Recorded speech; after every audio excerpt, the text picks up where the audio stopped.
Ok, buongiorno a tutti. Buongiorno, possiamo cominciare a prendere posto che cominciamo il nostro culto.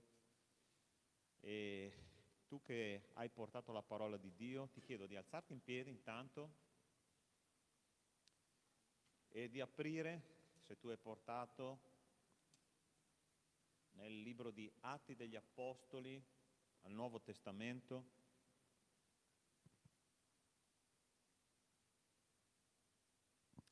Al capitolo 16, Atti degli Apostoli, capitolo 16, e noi leggeremo dal versetto 6 alcuni versetti. Oggi il pastore Caio predicherà sulla lettera ai Filippesi e questa chiesa ha una storia molto interessante, no? Per come è nata e per come si è sviluppata. E leggeremo due testi, uno si trova qua in Atti 16 e uno in Filippesi capitolo 1, e dice così il testo di Atti degli Apostoli capitolo 16 dal versetto 6, la parola registra così: poi attraversammo la Frigia e la regione della Galazia, essendogli stato impedito dallo Spirito Santo di annunciare la parola in Asia.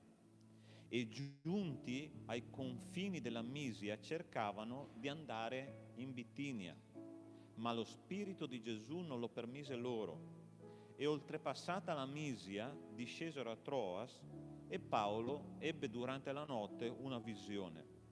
Un macedone gli stava davanti e lo pregava dicendo: passa in Macedonia e soccorrici.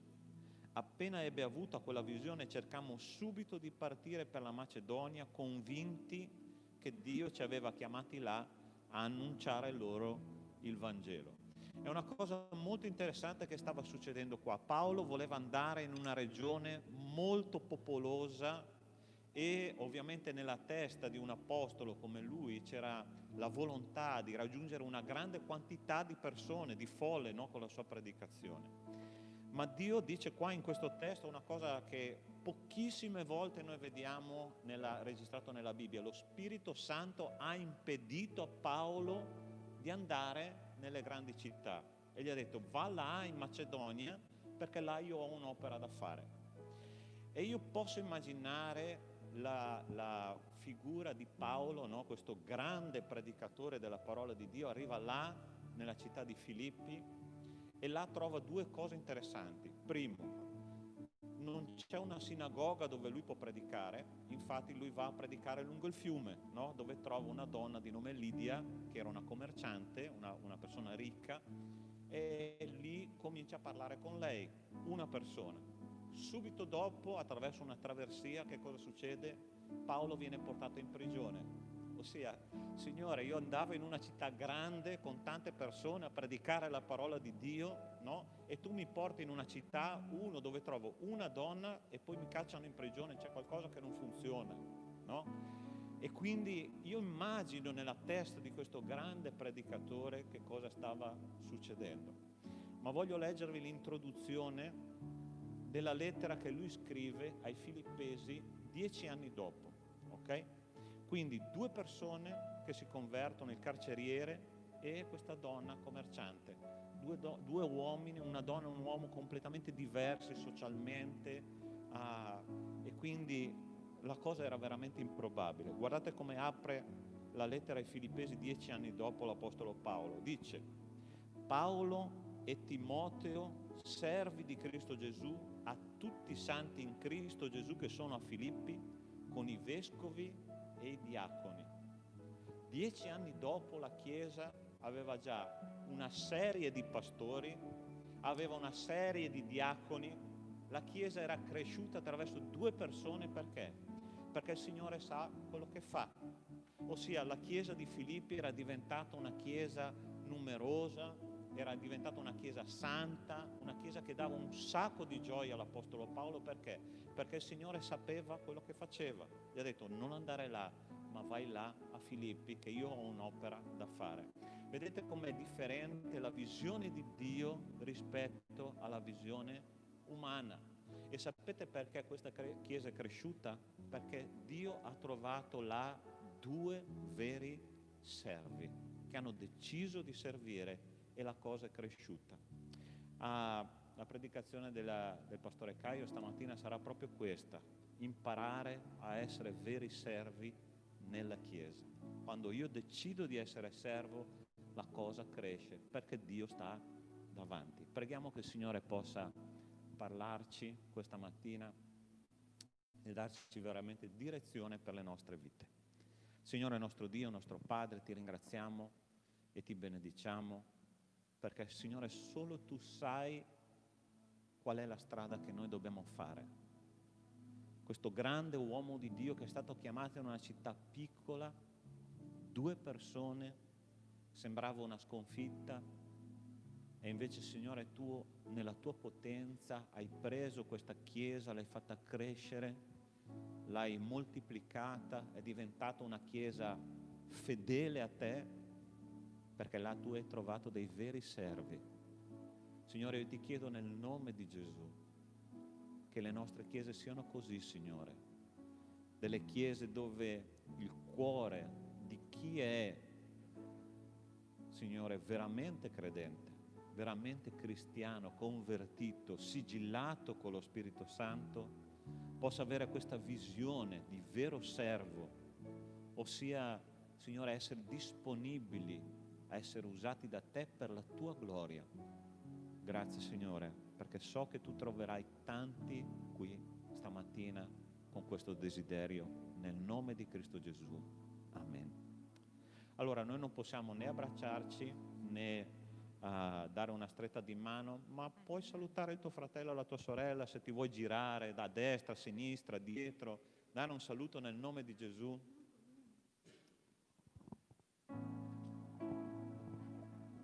Carissimi, questa notte io ho sognato che stavo davanti a un gruppo di persone e faceva questa lettura che voglio fare adesso a voi. La piccola lettera di Giuda, nel versetto numero 4, dice: perché si sono infiltrati fra di voi certi uomini, per i quali già da tempo è scritta questa condanna, empi, che volgono in dissolutezza la grazia del nostro Dio e negano il nostro unico padrone e Signore Gesù Cristo.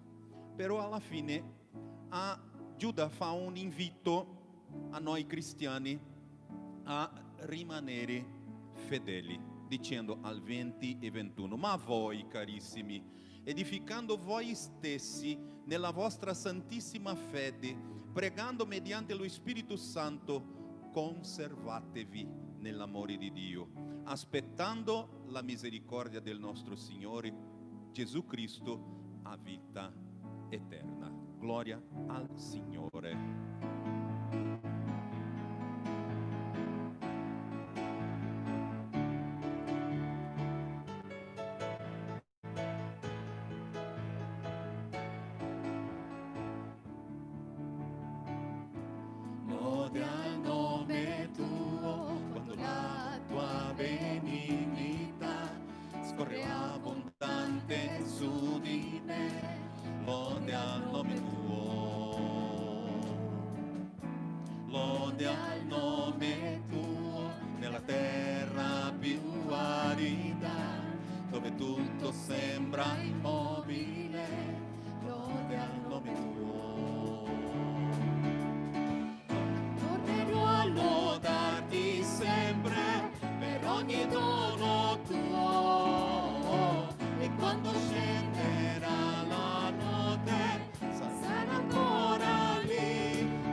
Quando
ciò quel che dice, ubbidienti alla voce della sua parola. Benedite il Signore, voi tutti eserciti suoi, che siete suoi ministri e fate ciò che egli gradisce. Benedite il Signore, voi tutte le opere sue, in tutti i luoghi del suo dominio. Anima mia, benedici il Signore.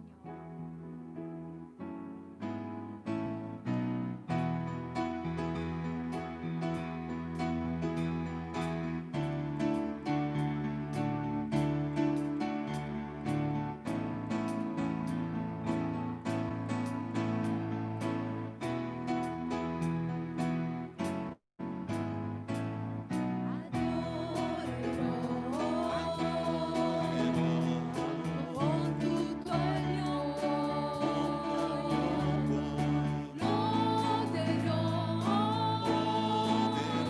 con la forza che ho, ogni giorno cercherò te, le tue vie io seguirò, do a te tutta la lode, do a te adorazione,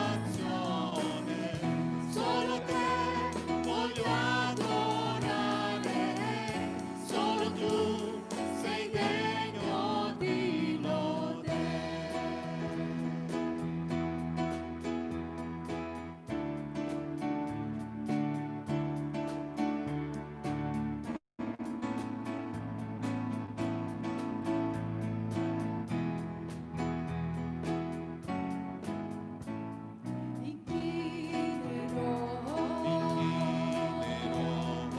Perché sei re, servirò, tutto ti do, al tuo trono gli alzerò, solo in te io confiderò, do a te tutta la lode, do a te adorazione, solo te voglio adorare, solo tu sei degno di lode, do a te tutta la lode, do a te adorazione, solo te voglio adorare, solo tu sei degno di lode.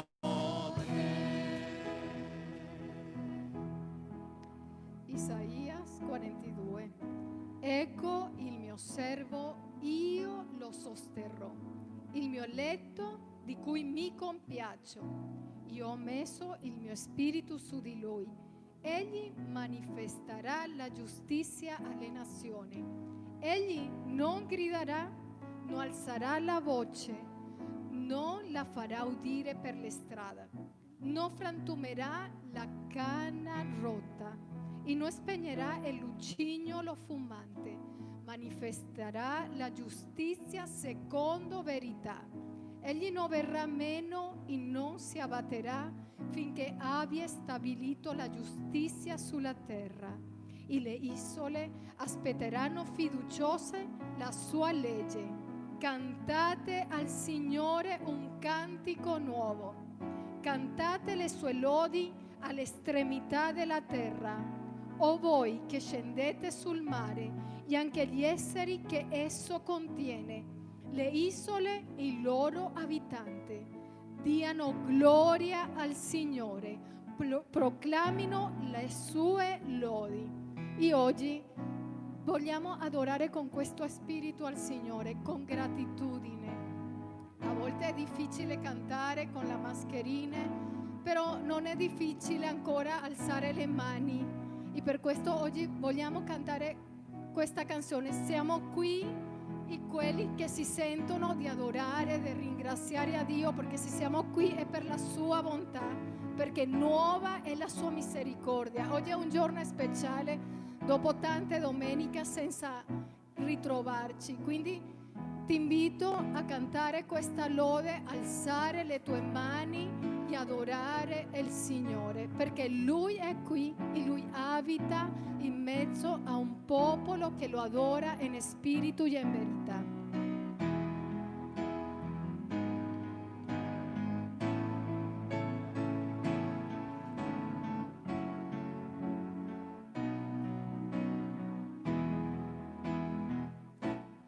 Siamo qui, le mani alzate a te.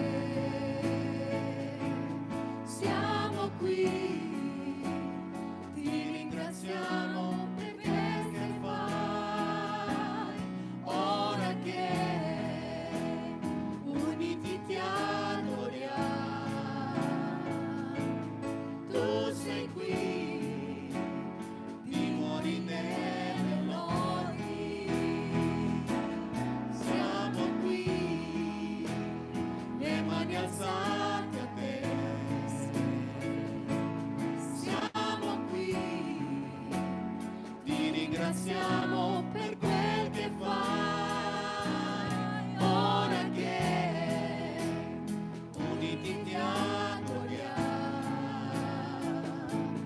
tu sei qui, dimori nelle lodi.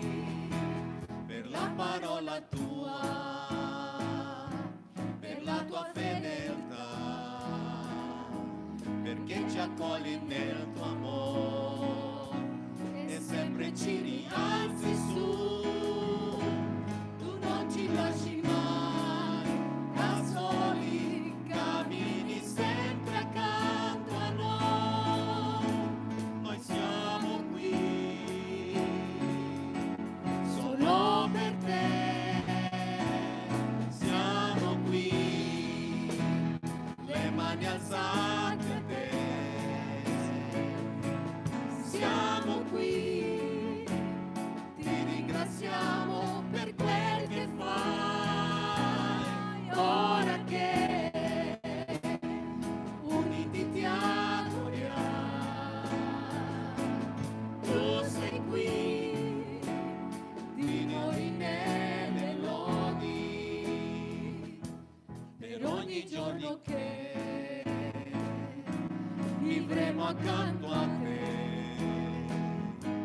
per i momenti tristi in cui la prova ci sorprenderà, ma con la grazia tua ci sostieni, ci rendi forti col tuo amore.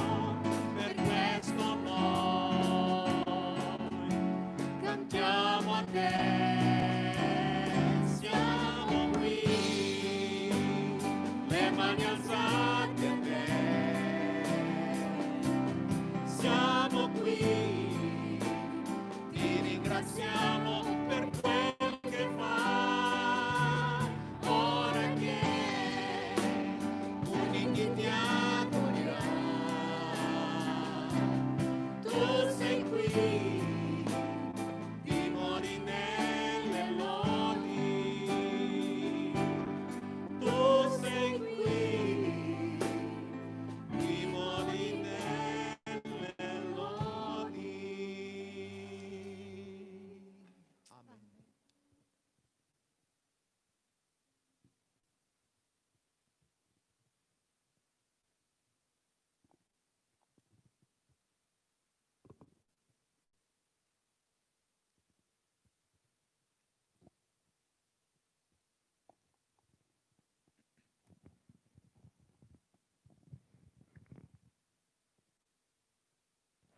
Noi abbiamo sempre da imparare con il nostro Dio, no? Giovanni 5,17 dice così: il Padre mio opera fino ad ora, anche io opero. Vuol dire, mio Padre lavora fino adesso. anch'io sto lavorando. Allora vorrei condividere con voi una cosa bellissima che ho ricevuto, che dice che Dio non ha creato il mondo e ha fatto vacanza. Lui è coinvolto nella vita di ognuno di noi. Amen. Gloria per questo. Oggi il Signore starà lavorando, anche Gesù starà lavorando. Perché? Per servirci, per benedirci, per benedire ognuno di noi, quelli che sono vicini a Lui, quelli che stanno lontani da Lui. Lui vuole benedirci perché noi possiamo essere vasi di benedizione per la Chiesa, per i fratelli, per i familiari, per gli amici e anche per i nemici. E Dio non guarda in nessun'altra direzione, Lui guarda i Suoi figli. Lui non risparmia nessun sforzo, Lui si dona tutto a 100% concentrato nella sua missione di curare i Suoi figli, fare il meglio per i Suoi figli. Il nostro Dio è un Dio vivo, un Dio attivo, un Dio che lavora dall'inizio dell'universo fino adesso. E noi possiamo collaborare con Lui nell'opera che sta facendo. Che Dio possa benedire la sua Chiesa. C'è un versetto, Isaia 64, che dice: dall'antichità mai si è sentito, mai nessun orecchio ha udito, mai nessun occhio ha visto un Dio come questo. Chi è come questo? Lui che non si stanca di lavorare per quelli che confidano in Lui. Che Dio è questo? Nessun altro fuori di te è un Dio come te. Amen? Cantiamo, Signore, nessuno è come te. Che Dio meraviglioso che noi abbiamo. Che Dio splendido, buono, un Padre presente, che lavora, che si fa servo di noi, i Suoi figli. Amen?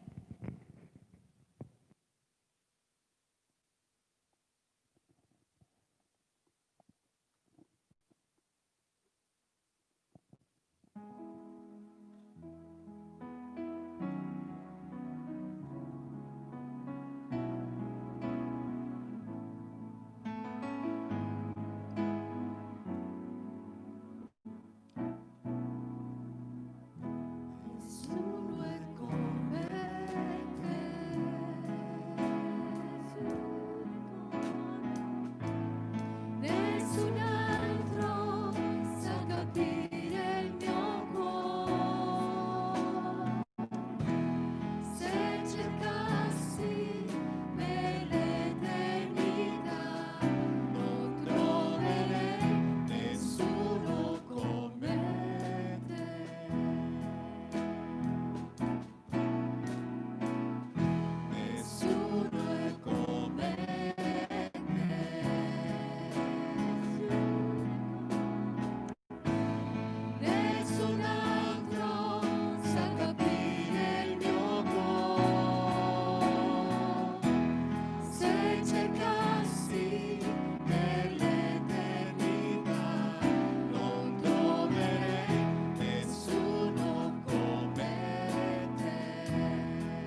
prezioso ritornare qua e stare insieme.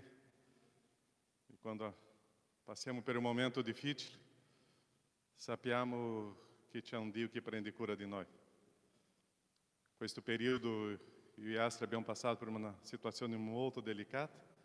Abbiamo scoperto che questo virus si manifesta in modo diverso a ogni persona.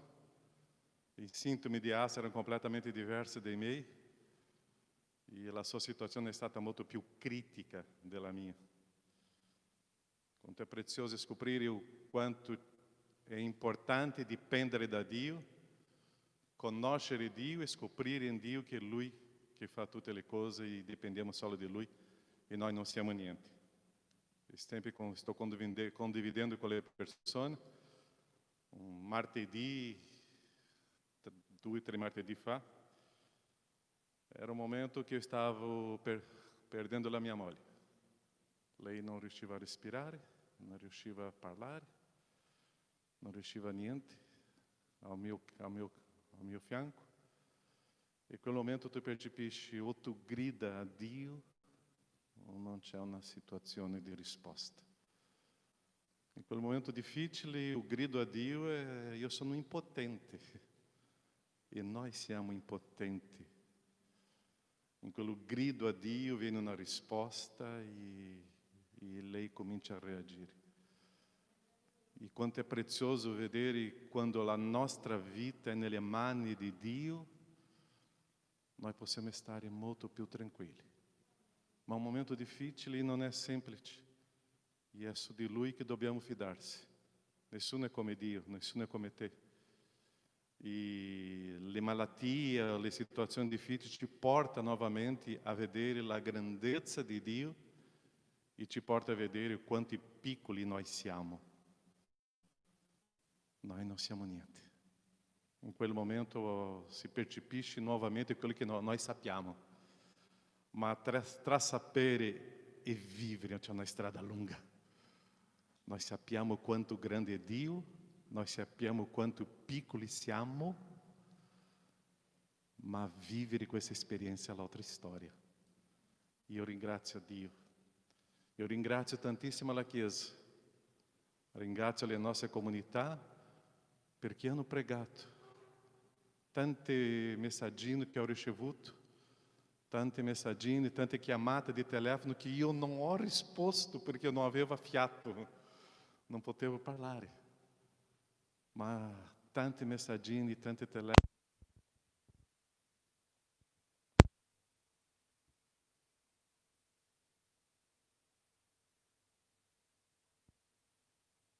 Oh? Corrente è andata. Ok. Già sto andata, ok. O quanto è prezioso avere una chiesa insieme.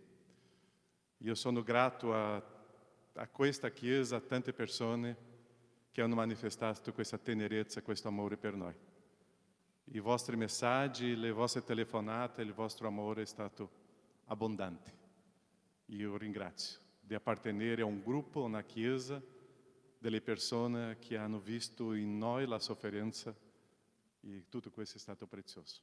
Grazie per il vostro amore e è prezioso avere questo appoggio spirituale. Parliamo oggi di Filippesi capitolo 2, versetti 1 a 4. Pastore Mario ha iniziato questo capitolo, questo libro di Filippesi. Abbiamo seguito queste 3 domeniche. Capitolo 1, oggi siamo arrivati al capitolo 2 di Filippesi. Filippesi 2, 1 a 4. Se dunque v'è qualche incoraggiamento in Cristo, se vi è qualche conforto d'amore, se vi è qualche comunione di spirito, se vi è qualche tenerezza d'affetto e qualche compassione, rendete perfetta la mia gioia, avendo un medesimo pensare, un medesimo amore, essendo di un animo solo, di un unico sentimento. Non fate nulla per spirito di parte o per vanagloria, ma ciascuno con umiltà stimi gli altri superiori a se stesso, cercando ciascuno non il proprio interesse, ma anche quello degli altri. Preghiamo. Nosso Padre, quanto è prezioso leggere la Tua parola, leggere la tua rivelazione, leggere quello che tu hai rivelato, ha fatto vedere a noi. Condividere, ó Padre, ascoltare il tuo messaggio prezioso. E è un messaggio per trasformare la nostra vita.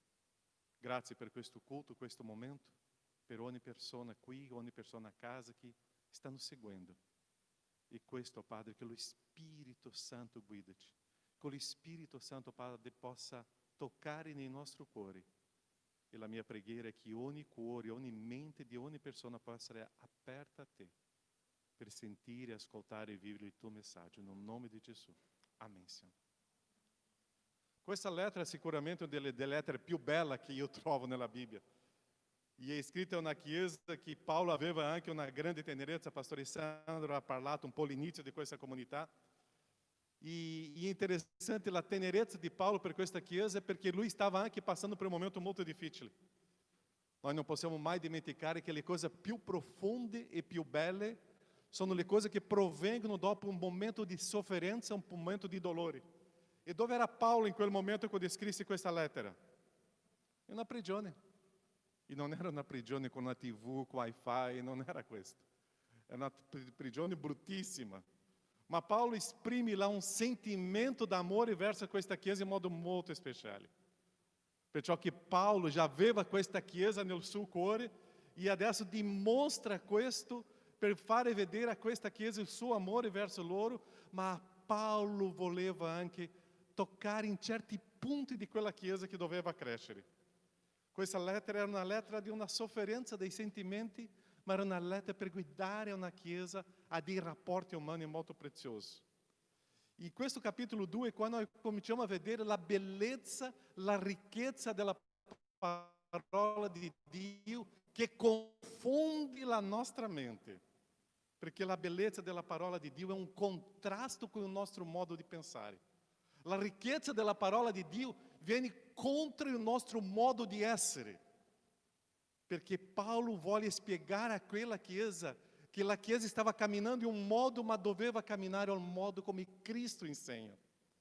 Interessante che Cristo ci ha insegnato che quando io muoio, adesso io vivo. Quando eu consegno qualcosa, adesso io avrò.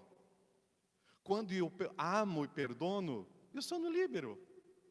Quando eu vorrei essere più grande, che cosa devo fare? Servire.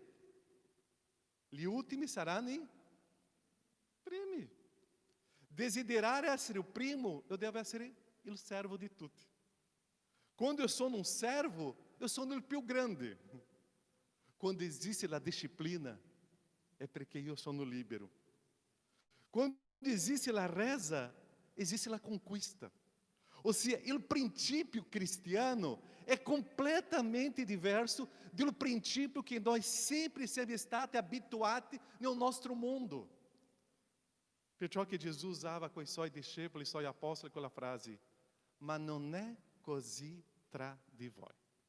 Perché io devo sapere che il cristianesimo, il camminare con Cristo, deve portare un grande cambiamento nella mia vita.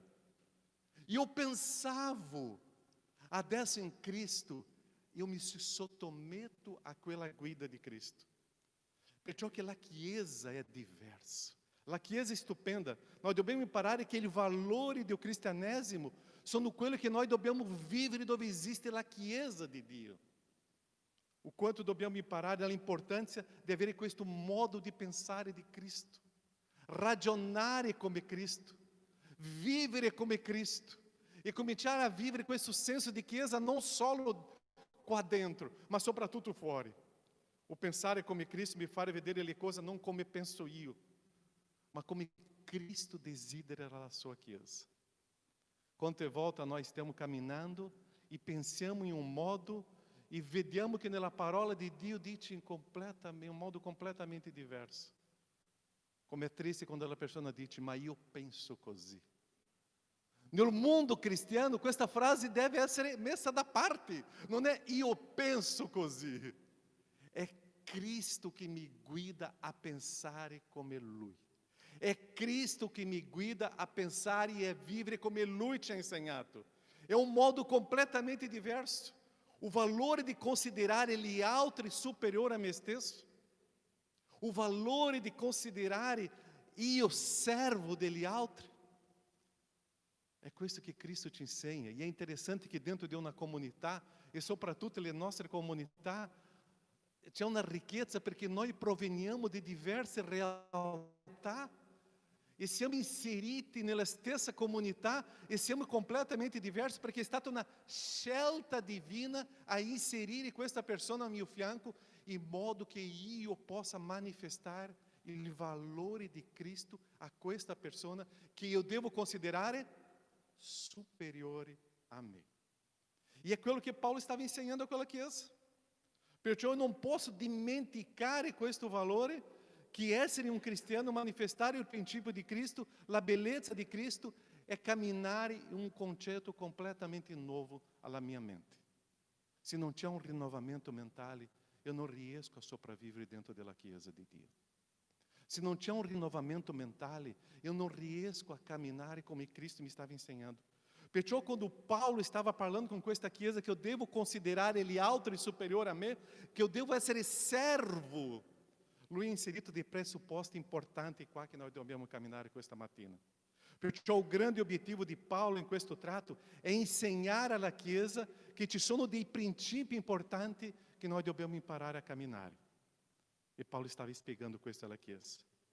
E qua c'è un principio unico che io devo abbandonare nella mia vita: la mia superbia, la mia capacità di pensare che io sono superiore agli altri. In Romani capitolo 12, nel versetto 3, e dopo la prima frase del versetto 16, Paulo dice così: per la grazia che mi è stata concessa, dico quindi a ciascuno di voi che non abbia di sé un concetto più alto di quello che deve avere, ma abbia di sé un concetto sobrio secondo la misura di fede che Dio ha assegnato a ciascuno. Versetto 16, prima frase. Che cosa dice? Non vi stimate saggi da voi stessi. Perché quando esiste questa caratteristica, io non riesco a essere servo. Quando esiste questo modo di vivere dove eu mi sento saggio, dove eu mi sento io non riesco a camminare con gli altri e sentendo gli altri superiore a me stesso. Quando esiste questo senso di stimarmi saggio agli altri, eu non riesco neanche a rispettare una autorità, perché io sono saggio, eu mi sento superiore. E Paulo stava insegnando a quella chiesa di Filippi dicendo: calma, eu vi amo tantissimo, chiesa. E hoje eu vorrei camminare con voi in queste piccole parole che voi dovete considerare gli altri superiori a te. E che tu sei un servo. E è interessante che nel versetto 5 Paolo dice a quella chiesa che voi dovete avere la stessa mente di Cristo. E è questo un modo di essere servo che si vive dentro della chiesa di Dio. E è questo principio di essere servo che noi dobbiamo imparare. Perciò io devo ragionare in modo diverso.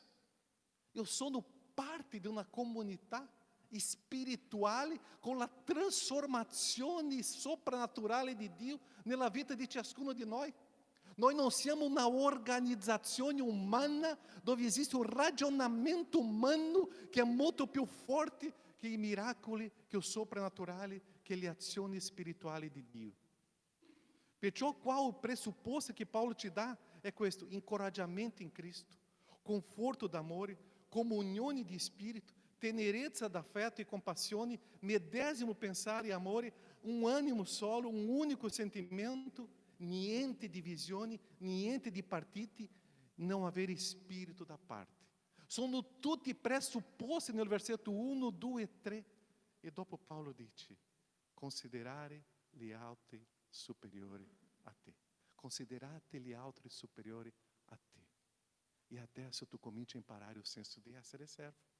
Perciò che io vorrei dividere questo messaggio in 4 punti. Primo punto: io só posso avere questa mentalità se esiste nella mia vita una perfetta comunione con Cristo, intimità con Dio. Io non posso essere un servo se eu non ce l'ho intimità con Dio. Eu non posso servire agli altri se non esiste una profonda intimità con Dio. Non è semplice abbandonare i nostri concetti. Non è semplice abbandonare i nostri diritti. Non è semplice abbandonare i nostri valori. Non è semplice abbandonare anche la nostra storia. Non è semplice. Perché è un combattimento grande di me con me stesso. É um combatimento dentro de mim e o Espírito Santo rivelando e Caio cercando de fare vedere ao Espírito Santo que eu sou ancora più giusto di Lui. É um combatimento muito grande. Mas quando existe questa intimità con Dio, cambia tutto. Quello che tante volte mi preoccupa nella Chiesa di Dio è che la gente non legge la parola. La gente non partecipa degli incontri di preghiera. La gente non partecipa degli incontri di servire agli altri. La gente si sente superiore e pensa che è arrivata a un momento di una saggezza che non ha bisogno di pregare, di leggere, di studiare la parola, partecipare degli incontri. Come che tu avrai una conoscenza profonda di Dio per una trasformazione profonda nella tua vita? Solo con la intimità con Dio. Non è solo una esperienza con Dio, è un camminare con Dio. Senza questa azione divina noi non possiamo manifestare lo stile di vita di Cristo. Io sono frutto delle persone che stanno camminando intorno a me. E se io sto camminando con Cristo, io sono frutto di una dimostrazione di un camminare con Cristo. La mia intimità con Lui, della Sua parola, è quello che mi porta a essere una nuova creatura. E adesso io comincio a ragionare come Cristo. Non come Caio. Quando eu estou vicino ao Signore, la mia faccia è per terra. Quando eu sono vicino ao Signore, eu comincio a sentire il valore delle ceneri. Quando eu comincio a stare vicino ao Signore, io mi sento il peccatore più peccatore che esiste e non una persona giusta. Quando eu sono vicino ao Signore, io riconosco che non sono giusto in niente. Quando eu sono vicino ao Signore, eu vivo inginocchiato. Quando eu sono vicino ao Senhor, existe humildade. Quando eu sono vicino ao Senhor, eu comincio a vestir-me de um servo. Perciò l'intimità con il Signore mi porta a vedere o quanto peccatore io sono. Perché quando eu comincio a sentir-me giusto, quando eu comincio a sentir-me grande, quando eu comincio a sentir-me saggio, è perché mi manca camminare con il Signore. Tutti i personaggi biblici, quando hanno avuto un incontro con il Signore, la loro faccia era per terra. Tutti i personaggi che hanno avuto incontro con il Signore si stracciavano le vesti. Tutti i personaggi quando hanno avuto incontro con il Signore prendevano le cenere. Tutti i personaggi che hanno avuto incontro con il Signore si umiliavano. Quando non esiste questa caratteristica è perché mi manca un incontro con il Signore. Non basta essere credente, un religioso, un battista, un qualsiasi denominazione, non serve. Quello che serve è camminare con il Signore e sentir-me sempre o quanto peccatore io sono. In quel modo eu comincio a considerare gli altri superiori a me stesso. In quel modo eu comincio a servire le persone in modo naturale. Quando foi l'ultima volta che tu ti sei sentito niente? Quando è stata l'ultima volta che tu hai messo la tua faccia per terra, riconoscendo che io sono un peccatore? Quando è stata l'ultima volta che tu hai pregato al Signore e tu ti sei sentito un nulla? Quando? Questo deve succedere con molta frequenza. La nostra santità, la nostra grandezza avrà soltanto dopo che io riconosco la grandezza del Signore e o quanto niente io sono. Quando eu conosco Dio, io sarò libero. Quando eu non conosco Dio, io vivo ancora inchiodato in qualcosa, nell'egoismo, nella superbia. Quando io conosco Dio come Lui è, io riconosco quanto niente io sono. Quando eu conosco Dio, io posso vivere questa intimità e vedere che quello che io devo fare è servire, perché io non ce l'ho nessun diritto. Io posso vedere le persone per servire. Proverbi 18:1 dice così: chi si separa dagli altri cerca la sua propria soddisfazione e si irrita contro tutto ciò che è giusto. La superbia umana si separa. Egoismo umano si allontana. La superbia umana si allontana e si irrita com quello che è giusto. Humilhar-se. Eu estou insieme per servire. Humilhar-se. Eu vivo insieme per essere un servo. Camminare com o Signore mi insegna il principio di umilhar-se.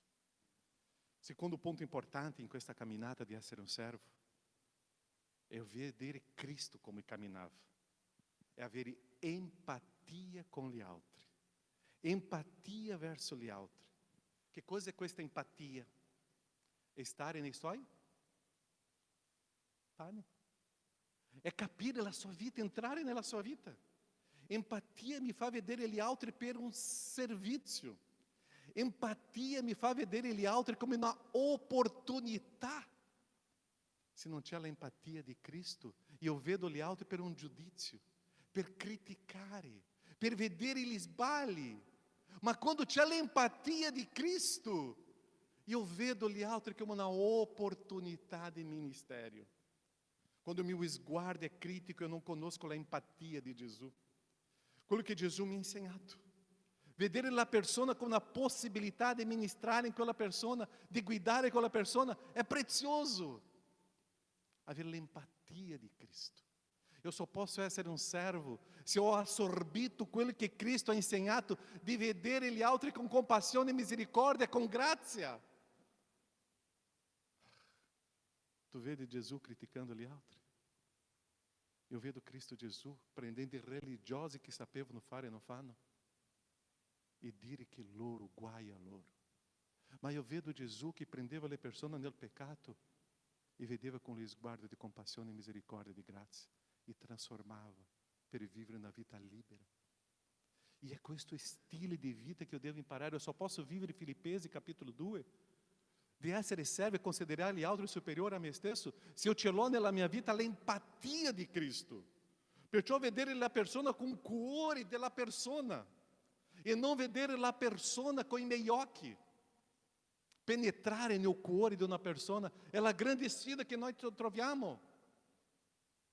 Tu riesci a penetrare nel sentimento, nella vita della persona? Perché la persona è arrivata a quella situazione? In questo periodo abbiamo conosciuto una persona, una situazione molto delicata, una persona molto dura, difficile. E parlando con Astrid, dicevo, dobbiamo conoscere la sua storia. Dobbiamo conoscere la sua storia. È semplice giudicare, è semplice criticare, è semplice dire che questa persona è così, così, così. Ma noi non conosciamo la sua vita. Noi non siamo entrati nella sua vita. E quando noi cominciamo a entrare nella sua storia, nella sua vita, io cambio. Adesso io posso avere empatia di Cristo verso questa persona e portare questa persona a una trasformazione. Guardare i fatti con i miei occhi, io sono un giudice. Guardare i fatti con il cuore di Cristo, io sono un servo. Io entro nel dolore della persona. Non significa che non deve fare le correzioni. Non significa che non si deve prendere quella persona e portare a una vita più perfetta. Le correzioni sono stupende, provocano dolore. Ma un sguardo, una empatia, un sguardo di Cristo mi fa vivere in questo modo. Perciò Cristo, quando vedeva una persona, aveva una empatia, un sguardo per trasformare questa persona, per perdonare questa persona, per insegnare questa persona, per consolare questa persona, per confortare questa persona, per disciplinare questa persona. Essere servo, avere l'empatia di Cristo è penetrare nella vita di quella persona senza giudizio, ma con la grazia e la misericordia del Signore.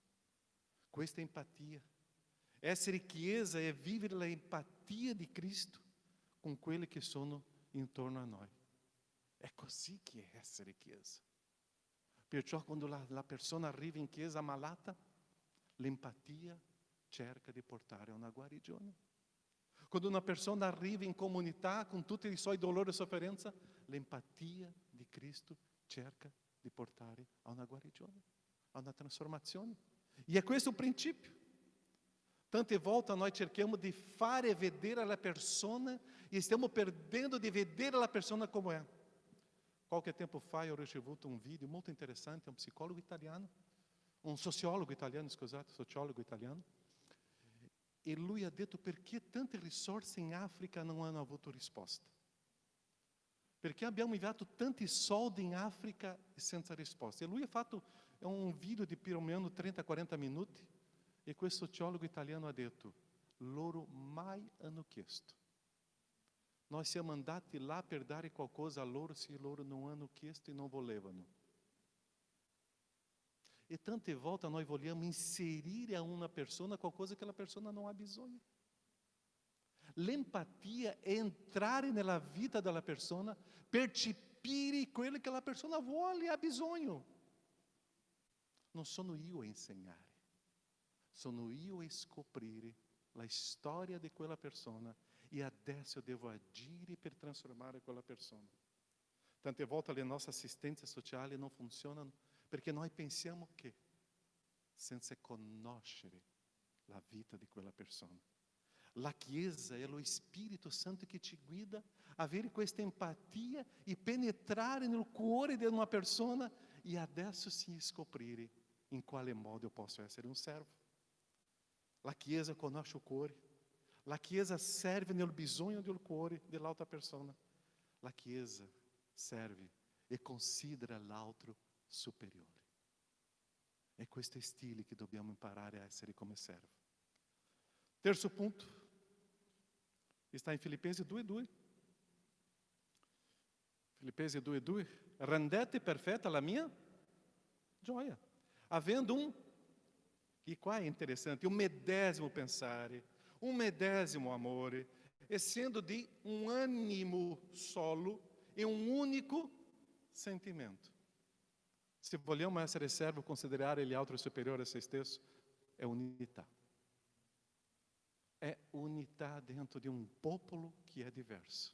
È unità. Se noi vogliamo camminare com i princípi di Cristo, vogliamo camminare com il modo come è la Chiesa di Dio, eu devo sapere che l'unità fa parte di questa storia. E se non c'è l'unità non funziona. La Chiesa è unità. Paolo stava dicendo, rendete perfetta la mia gioia. Gesù ha pregato per l'unità della Chiesa. Se Gesù aveva pregato, se Paolo stava dicendo questo, perché è una cosa possibile, ma è una cosa molto difficile. Perché noi non vogliamo morire per noi stessi. Noi vogliamo creare i nostri partiti, noi vogliamo creare il nostro modo di pensare. E noi stiamo perdendo il senso di camminare insieme. O desiderio di Paolo era questo, avere questa gioia. Potete immaginare Paolo in prigione ascoltando le notizie? Lui apre un WhatsApp lá nella sua prigione e legge di là la Chiesa di Filippi, oh Paolo, adesso sta con lo stesso modo di pensare. E Paolo, che gioia! E dopo lui apre o YouTube e comincia a seguire il culto della Chiesa di Filippi. È questa Chiesa che io desidero. Rendete perfetta la mia gioia. Era quello che Paolo desiderava. Medesimo modo di pensare, medesimo modo di agire, medesimo modo, unità. Cristo ha pregato per questo. E è interessante, qual è la persona che deve cambiare quando dobbiamo camminare in unità? Sono io, non è l'altro. Sono io. Sono io. Se non c'è la mia morte, non c'è vita nella comunità. Se non c'è la mia morte, non c'è vita neanche in me. E questa è la Chiesa. Perciò sono io che devo cambiare sentimento, amore, pensare, animo. Lo stesso animo. Essere pronto, animato a servire e a fare. In un mondo dove la mentalità umana è impossibile questa unità,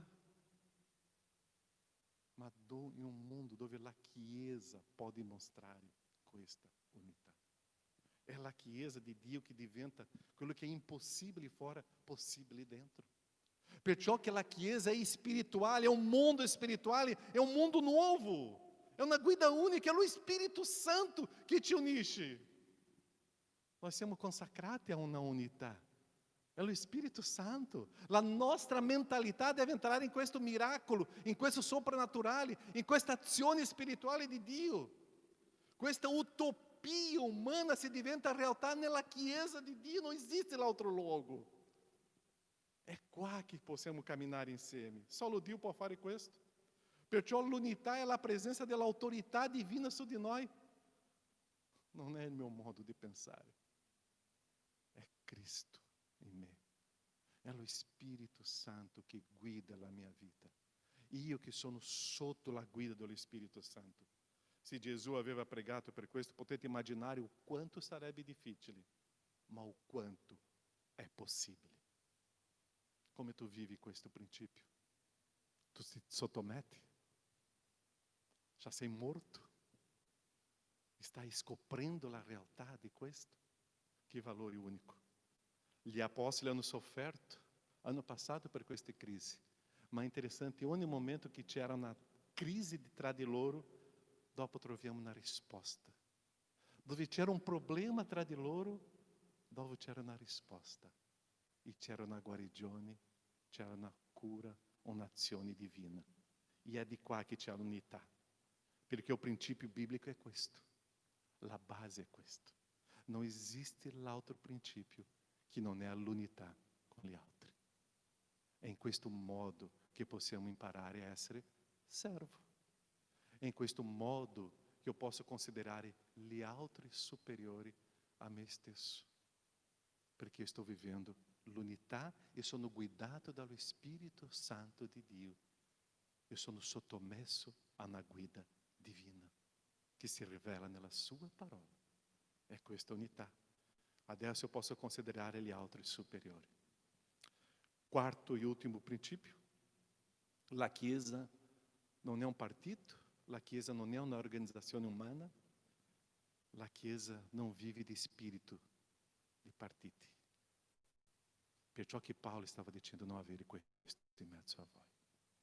Un partito politico è un'associazione tra persone accomunate da una medesima visione, da una medesima identità, linea e finalità politica di interesse pubblico, ovvero relativa a questioni fondamentali circa la gestione dello Stato e della società, o anche solo su un tema specifici o particolari.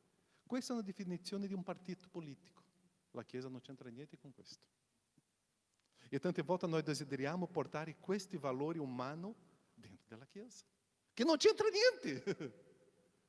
La Chiesa è una unità spirituale di morte di persone umane per una sopravvivenza di persone spirituali viva a manifestare questa unità di conquista.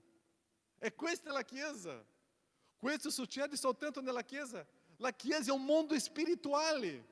Io non posso vedere le cose con gli occhi umani. Io non posso vedere le cose con gli occhi materiali. Io devo vedere le cose con gli occhi spirituali. Il mondo spirituale che abbonda dentro della Chiesa. Questa è la Chiesa. Non esiste divisione, i partiti non sono questa parte di quella parte. Questa mentalità è fuori dal principio di Cristo. In Corinzi, con la Chiesa problematica, io sono di questo, io sono di quello, io sono di quell'altro. Paolo diceva, per favore, basta con questo. Basta con questo. Noi siamo una unità. E qua Paolo stava spiegando alla Chiesa di Filippi, per favore non cadete in questa trappola. Potete iniziare adesso a servire negli altri, considerare gli altri superiori, perché voi siete un corpo, una chiesa dove la presenza dello Spirito Santo è presente. Questa organizzazione qua, l'arma di vittoria si chiama la preghiera. La preghiera trasforma io. Se io non partecipo dell'incontro di preghiera, io non vorrei essere trasformato, perché la persona che cambia sono io. Sono io, perciò è la preghiera che cambia Caio. Per essere più simile a Cristo e più servo, io devo mettere la mia vita alla mano di Dio e dire cosa io devo cambiare per essere più simile a Cristo. La Chiesa è straordinaria, la Chiesa è stupenda, è meravigliosa. Io amo la Chiesa di Dio. Io amo la Chiesa di Dio. Io non parlo Chiesa locale, io parlo della Chiesa di Dio, dove ci sono dei veri servi che sono pronti a morire. Quanto è stato prezioso queste 2 settimane di difficoltà di salute, dove tante comunità mi scrivevano, era la Chiesa di Dio. non era solo in Italia, non era solo in Brasile, era anche degli altri posti. Che mi scriveva, Pastore Caio, stiamo pregando per voi. Pastore Caio, la tua vita di Assi sono nelle mani del Signore, la mia chiesa, la nostra chiesa in questo luogo está con voi. Uau! É la chiesa di Dio viva! Quello è conforto, questo è consolo, questa è vita. È questo soprannaturale di Dio. O sonho di Dio comincia a distruggere le azioni del nemico. Il nemico vuole togliere questa gioia spirituale che viviamo. Ma quando la Chiesa è la Chiesa che vive i miracoli di Dio nello spirituale, distrugge qualsiasi azione del nemico. Wow! E questa è la Chiesa. E devo scoprire che la Chiesa c'è qualcosa di nuovo. È il progetto di Dio. Chi criou la Chiesa è stato Dio. Chi sogna con la Chiesa è stato Dio. Gesù è andato sulla croce per morire per la sua Chiesa. E ha dato potere alla sua Chiesa per distruggere tutte le azioni del nemico. Perciò che dentro della Chiesa il servire è una cosa normale. È normale essere servo. Dentro della Chiesa io cerco l'opportunità per essere servo. Io cerco delle persone per considerare superiore a me, per servire. Questa settimana abbiamo fatto lo studio e questo capitolo di 1 Giovanni 3,16 è stato molto interessante. E con tutti i gruppi che ho partecipato, abbiamo preso questo versetto qua come una grande sfida. Approfittando qua, qual è il versetto centrale di tutta la Bibbia? Giovanni 3,16, no? E adesso c'è prima Giovanni 3,16. Che cosa dice prima Giovanni 3,16? Da questo abbiamo conosciuto l'amore. Ele ha dato la sua vita per noi. Che cosa dobbiamo fare adesso? Che cosa dobbiamo fare adesso? Anche noi dobbiamo dare la nostra vita per i fratelli. Wow. Giovanni 3,16. Ma c'è prima Giovanni 3,16. Io devo dare la mia vita per i fratelli. In questo periodo, quando abbiamo passato i momenti difficili, è stato prezioso vedere le persone che suonavano il campanello di portare qualcosa a casa nostra. Abbiamo passato 4-5 giorni mangiando cibo freddo, perché non avevamo 2-3 giorni, mi ricordo adesso, per cucinare bene. Ci hanno portato un giorno una pentola con cibo caldo. Io e Assi non sapevamo se c'era sorriso o se c'era pianto nelle nostre labbra. Quella pentola con cibo caldo è stata la cosa più preziosa per noi in questo periodo, quel periodo. Perché per 3-4 giorni si mangiava. Ma quando arriva quella pentola con quello cibo caldo, quella famiglia ha dato la vita per i fratelli. Io e Astrid ha cominciato a piangere, anch'io. Quanto è stato prezioso vedere la Chiesa che stava dando la vita per i fratelli. Quanto è stato prezioso quando il campanello suonava. Ti porto una medicina, ti porto un pane, ti porto questo. Ho dato la vita per i fratelli. E questa è la Chiesa. E questa è la Chiesa. È dimostrazione viva d'amore. È questa la Chiesa. È questo servire.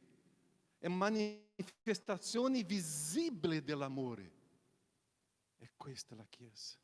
Non si giudica nessuno. Si serve. Io considero l'altro superiore a me stesso. È questa la Chiesa. E quando da lontano di qua tante persone mi scrivevano e dicevano: ha bisogno di qualcosa, pastore?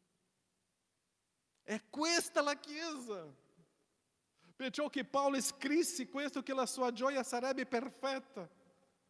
Se questo sentimento esistesse dentro di questa Chiesa, sono pronto a dare la mia vita per i fratelli. Perché io sono un servo e io considero lui, lei, superiore a me stesso. con la mentalità di Cristo, io posso considerare gli altri superiori per servire e camminare con questa mentalità di Cristo. Questa lettera di Filippesi è stupenda e perfetta. Questa lettera di Filippesi è la lettera più profonda di Paolo, ma che ci fa vedere la ricchezza di essere una chiesa dove sono veri servi, servitori del Signore. Vorrei questa trasformazione? Vorrei considerare l'altro superiore? Vorrei servire l'altro? Vorrei lavare i piedi di quella persona? Se non c'è questo sentimento, vorrei mettere la mia faccia per terra. Perciò sono 4 punti importanti se vorrei camminare con il Signore, di essere un servo, intimità con il Signore. Quali sono? Lasciate qua? Intimità con il Signore, empatia di Cristo, unità e chiesa è chiesa dove i soprannaturali si manifestano, è spirituale. Se io vorrei questo, dipende da me, nella mia morte, per dare vita agli altri. Quando io muoio, c'è vita. Preghiamo.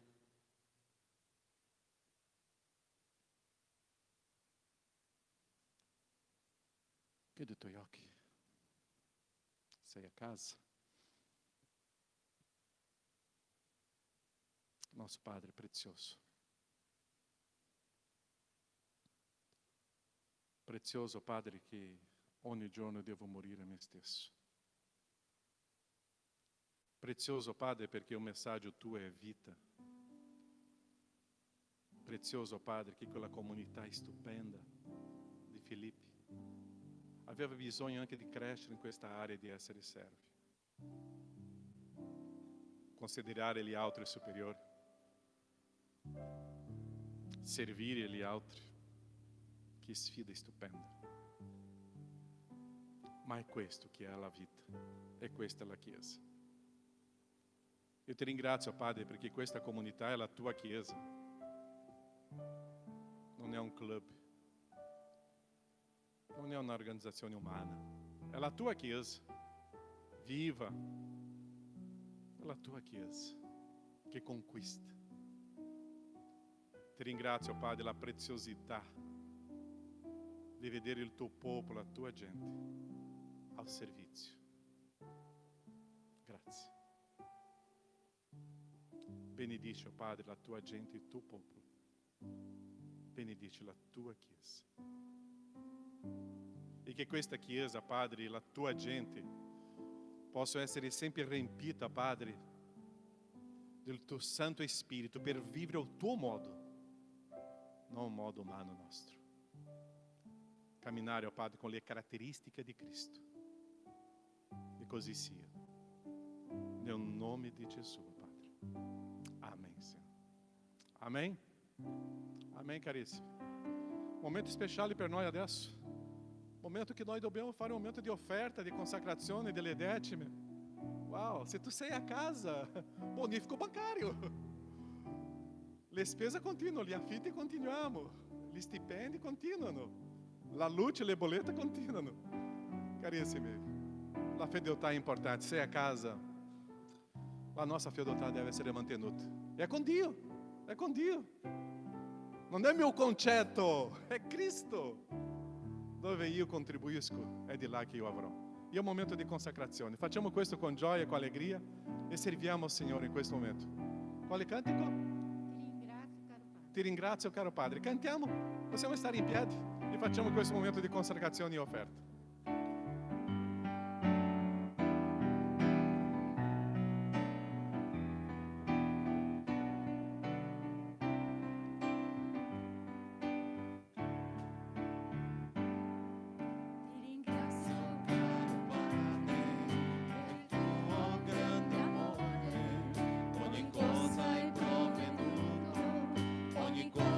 Ci hai donato per la tua protezione.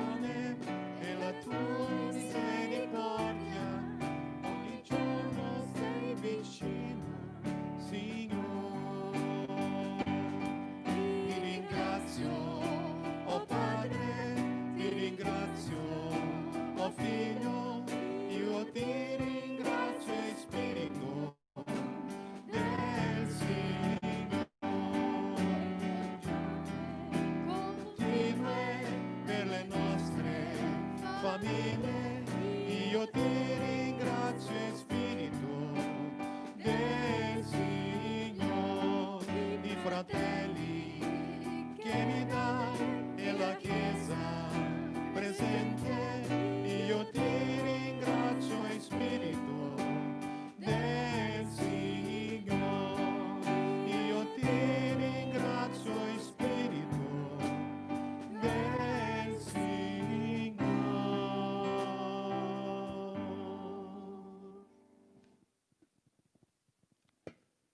Nostro Padre, quanto è prezioso vivere questo momento di offerta, di consacrazione. Quanta gioia, Padre, di avere un cuore grato. Grazie. Benedici il tuo popolo, la tua gente, la tua Chiesa, le tue benedizioni, oh Padre. Che ciascuno, Padre, possa sentire sempre la tua protezione, la tua presenza. E sentire, oh Padre, quanto è prezioso vivere, camminare in te e dipendere da te. Benedici, oh Padre. Benedici la tua Chiesa. Nel nome di Gesù. Amen, Signore. Amen. Potete accomodarvi? Grazie a tutti voi che siete con noi oggi qua. Penso che domenica, se non c'è ancora, se continuiamo a avere almeno giallo, avremo culto presenziale qua. E voi, tu che sei a casa, grazie alla tua presenza qua e che possiamo continuare a lodare e seguire il Signore nonostante questa distanza. E speriamo che finisca subito questa storia, ma che possiamo continuare qua a lodare sempre il nostro Signore con cuore grato. Gli avvisi, gli studi biblici continui, settimana, tutto online, ok? Tutti i nostri incontri, gruppi dei giovani, ragazzi, adolescenti e preadolescenti. Stiamo facendo incontro di preghiera, domani abbiamo 3 sale. Settimana scorsa è stato bellissimo, una sala con 9, l'altra con 8 e l'altra con 7. No, 9, 8 e 8, così era bene distribuito. Speriamo di continuare a crescere. Se tu vuoi essere inserito, chiedi al responsabile del tuo gruppo, ma che possiamo stare in preghiera, per trasformare la nostra vita in adorazione al nostro Dio, ok? La preghiera cambierà tante cose. Sono l'altro avviso? No? Ok? Dio benedica. Ciao! Sono l'altro, dobbiamo uscire di qua, no? Perfetto? Per favore, tutti devono uscire da questa parte, ok? Non possiamo uscire dall'altra via.